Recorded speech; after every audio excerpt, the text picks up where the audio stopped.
Imagine existing in three separate dimensions at the exact same time, but your eyes are only open in one. Your unconscious mind holds access to abilities that don't belong to the physical world.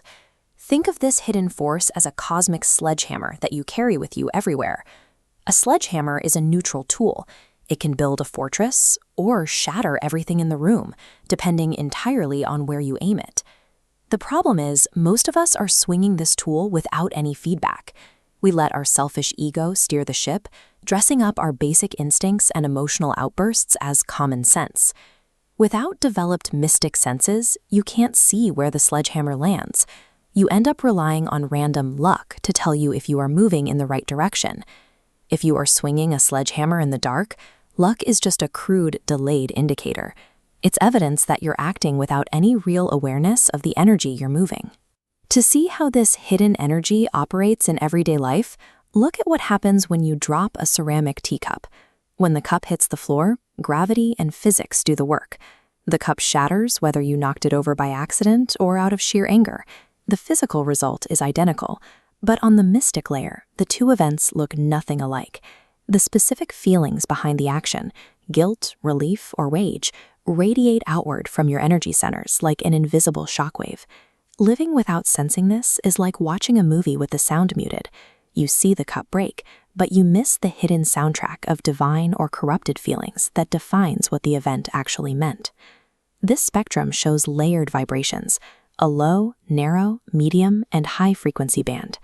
Our five senses only perceive physical results in the middle band, yet we simultaneously create consequences in the invisible higher etheric and lower astral bands. Ignoring the unseen frequencies does not stop the sunburn. You are triggering reactions in three separate worlds at the exact same time, whether you understand the mechanics or not. All of that projected energy has to go somewhere. The high-frequency etheric plane acts like a savings account, where your harmonious energy and virtues are deposited.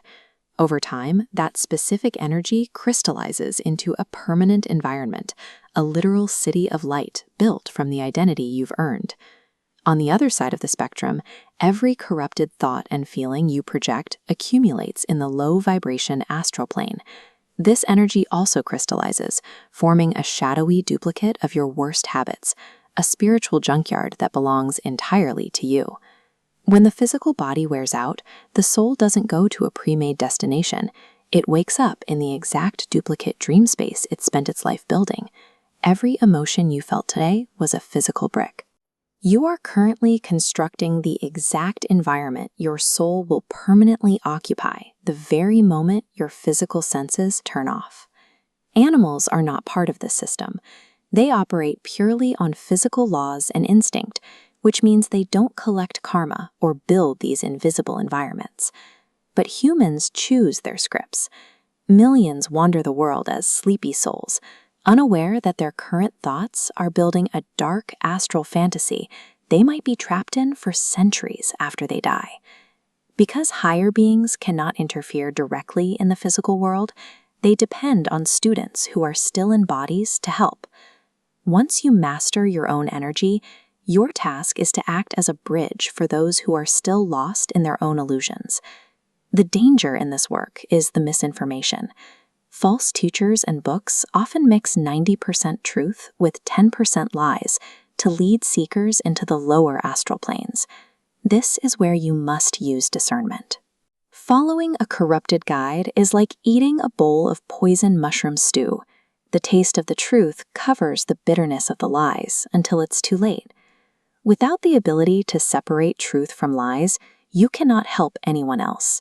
You will simply end up repeating the same scripts as the people you are trying to rescue. You aren't doing this alone. You have the graduated masters, former Earth students who finished their training and now operate from the etheric cities. These masters hold massive reserves of mystic energy, specifically reserved for students who have proven they can be trusted with it. But they follow the plumber rule. Just as a plumber needs your permission to enter your house and fix a leak, these beings cannot intervene in your life unless you explicitly authorize them to act. Stop living as a sleepwalker. Master your virtues, sharpen your inner senses, and formally invite the masters to provide the energy your mission requires. You already carry the sledgehammer. It is entirely up to you to open your eyes in all 3 dimensions and start building your city of light today.